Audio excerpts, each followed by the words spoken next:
Alors, bonjour à tous, merci d'être là. Donc, je vais commencer par les formalités d'usage, les liens d'intérêt. Merci. Donc, je travaille pour un concepteur et fabricant d'aides auditives. Alors, la question qui m'a été posée, donc, c'est celle des excès de la compression dans les aides auditives potentielles. Dans les aides auditives, la compression, c'est plutôt un mal nécessaire, puisqu'en fait, on essaye de restaurer une fonction de Sony à peu près normale, en mettant plus de gains dans les bas niveaux que dans les hauts niveaux. Donc c'est ça par définition la compression. La question qui m'a été confiée par le collège, c'est est-ce que finalement on peut abuser de cette bonne chose. Alors un petit rappel pour les étudiants, le ratio de compression, donc c'est l'inverse de la pente de la fonction entrée-sortie.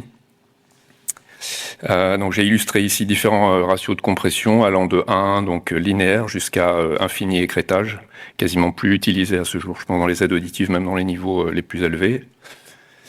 L'excès de compression, est-ce qu'on peut faire un excès de compression? Alors dans les années 90, avec l'avènement des aides auditives digitales, il y a eu plusieurs études qui ont indiqué que la compression syllabique, c'est-à-dire rapide, celle qui est utilisée historiquement dans les aides auditives, multibande peut impacter négativement la perception de la parole lorsque le ratio de compression est supérieur à environ 3. Quand on regarde dans les aides auditives modernes, les ratios de compression s'échelonnent à peu près de 3 jusqu'à 10.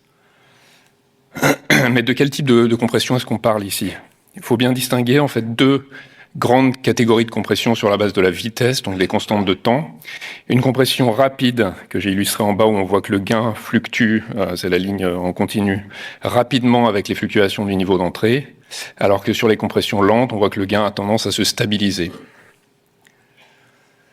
Donc ce qu'il faut retenir de tout ça, c'est que la compression rapide écrase les contrastes temporels, alors que la compression lente tend à les préserver.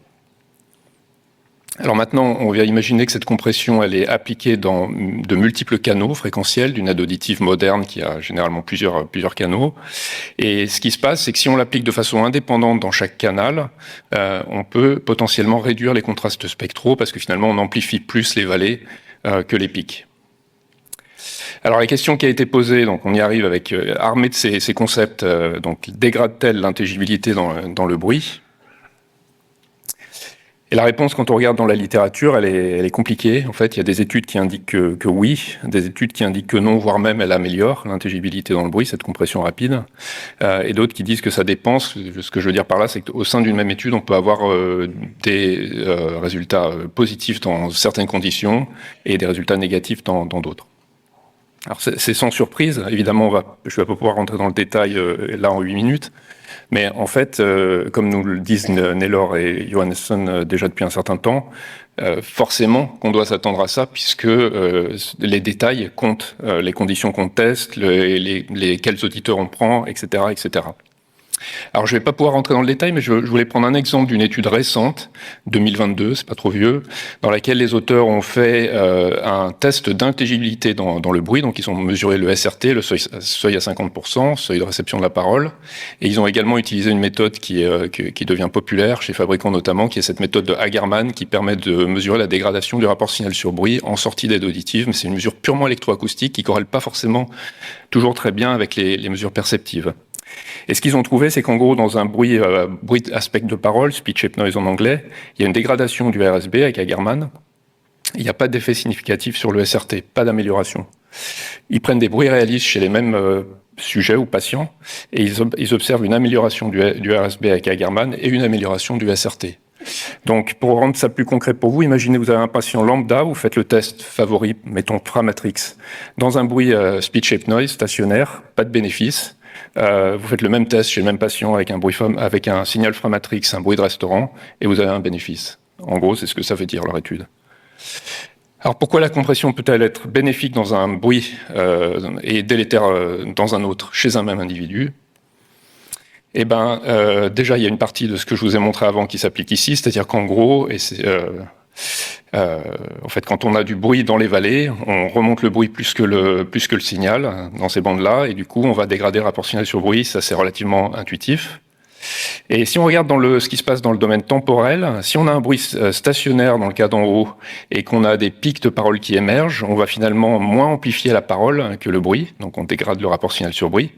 Par contre, si on a un bruit fluctuant dans lequel on a de la parole, qui n'est pas forcément très audible pour le malentendant dans ses parties les plus faibles, on va la rehausser grâce au gain élevé dans les bas niveaux, mais on va moins rehausser le bruit qui est fluctuant dans ces RSB négatifs, et donc on va avoir un RSB accru. C'est ça qui explique que potentiellement on peut avoir dans un bruit stationnaire un effet délétère, dans un bruit fluctuant un effet positif. C'est compression rapide.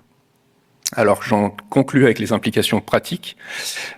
Pour vous, au niveau des réglages déjà, on a vu que la plupart des logiciels fabricants limitent les ratios de compression en dessous de 3,5, donc il semble que le risque soit assez limité, même avec un appareil qui aura un compresseur rapide classique. Or, il faut savoir qu'aujourd'hui, la plupart des fabricants utilisent des systèmes de compression plus sophistiqués, de type compression duale, avec une branche lente, une branche rapide, ou en combinant les deux, ou adaptatif, c'est-à-dire qu'ils passent de l'un à l'autre selon les circonstances. Attention cependant, la littérature nous dit que certains patients tolèrent mal la compression rapide. Pour d'autres, c'est pas du tout un problème. Chez ces patients-là, les premiers, il faudrait peut-être la désactiver si le logiciel le permet, ou réduire la vitesse. Pas tous les logiciels le permettent. Et ajuster les gains, tout simplement, pour réduire le ratio de compression pour ces patients-là, qui sont pas toujours faciles à identifier. Et puis par ailleurs, la littérature nous dit aussi attention à la qualité sonore de la musique, qui est très dégradée, notamment la musique classique, par la compression potentiellement. Donc peut-être envisager d'utiliser un programme ou des réglages plus linéaires pour la musique. Et enfin, pour conclure, pour l'évaluation, bénéfice prothétique, plusieurs études récentes indiquent que le bénéfice de la compression, il y a un bénéfice de la compression pour l'intelligibilité dans des bruits réalistes fluctuants et un bénéfice moindre, voire une dégradation dans des bruits stationnaires. Donc pour évaluer le bénéfice de façon plus écologique, celui de la compression en tout cas, il semble judicieux de tester avec un bruit réaliste, fluctuant, ça, je rejoins ce qui a été dit ce matin par Stéphane Laurent notamment, et pas seulement un bruit constant de type speech shape noise. Je crois, alors merci Mathieu Del Rio d'avoir actualisé mes connaissances dans ce domaine. Il me semblait que la plupart des tests d'intelligibilité normés en français avaient été construits avec un bruit constant, mais bon, c'est pas entièrement vrai d'après ce qu'on vient de voir. Néanmoins, il y en a encore pas mal qui utilisent un bruit constant. Merci de votre attention et aux organisateurs.